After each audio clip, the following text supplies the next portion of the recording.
Thank you very much. My fellow Americans, my first and highest duty as president is to defend our great country and the American people.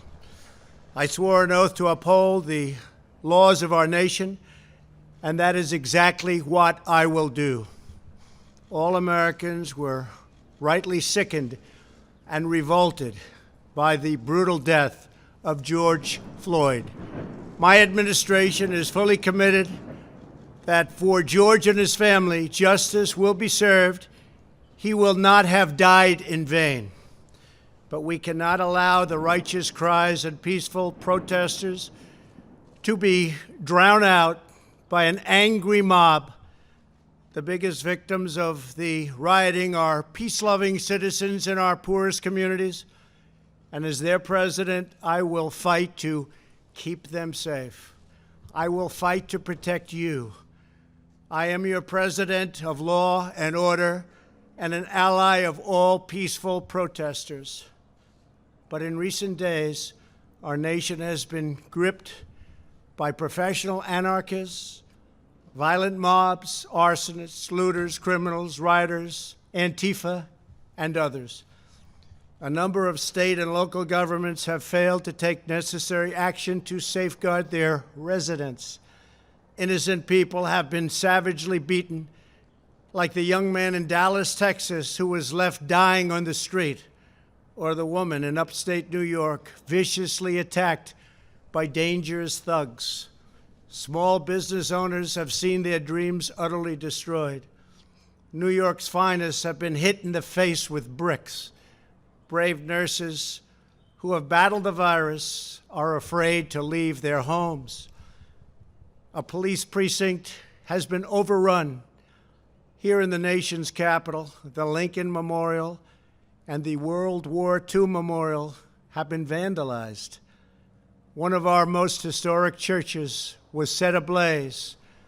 A federal officer in California, an African-American enforcement hero, was shot and killed. These are not acts of peaceful protest. These are acts of domestic terror. The destruction of innocent life and the spilling of innocent blood is an offense to humanity and a crime against God. America needs creation, not destruction, cooperation, not contempt, security, not anarchy, healing, not hatred, justice, not chaos. This is our mission, and we will succeed. 100%, we will succeed. Our country always wins. That is why I am taking immediate presidential action to stop the violence and restore security and safety in America. I am mobilizing all available federal resources, civilian and military, to stop the rioting and looting, to end the destruction and arson, and to protect the rights of law-abiding Americans, including your Second Amendment rights. Therefore, the following measures are going into effect immediately.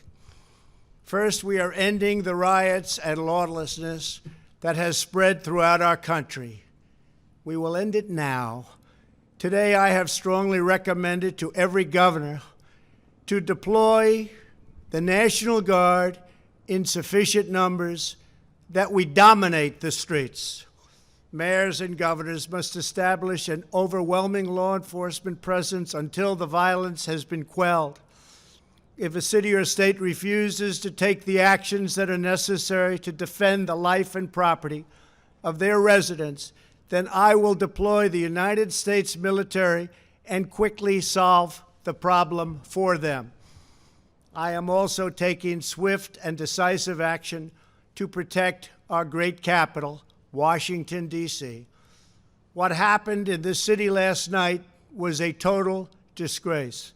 As we speak, I am dispatching thousands and thousands of heavily armed soldiers, military personnel, and law enforcement officers to stop the rioting, looting, vandalism, assaults, and the wanton destruction of property. We are putting everybody on warning. Our 7 o'clock curfew will be strictly enforced. Those who threaten innocent life and property will be arrested, detained, and prosecuted to the fullest extent of the law. I want the organizers of this terror to be on notice that you will face severe criminal penalties and lengthy sentences in jail.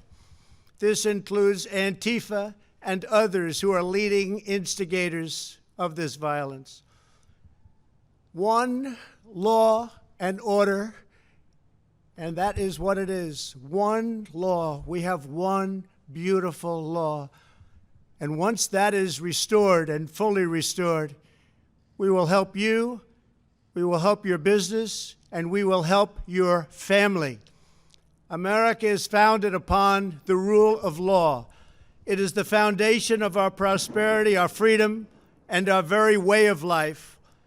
But where there is no law, there is no opportunity. Where there is no justice, there is no liberty. Where there is no safety, there is no future. We must never give in to anger or hatred. If malice or violence reigns, then none of us is free. I take these actions today with firm resolve and with a true and passionate love for our country. By far, our greatest days lie ahead. Thank you very much, and now I'm going to pay my respects to a very, very special place. Thank you very much.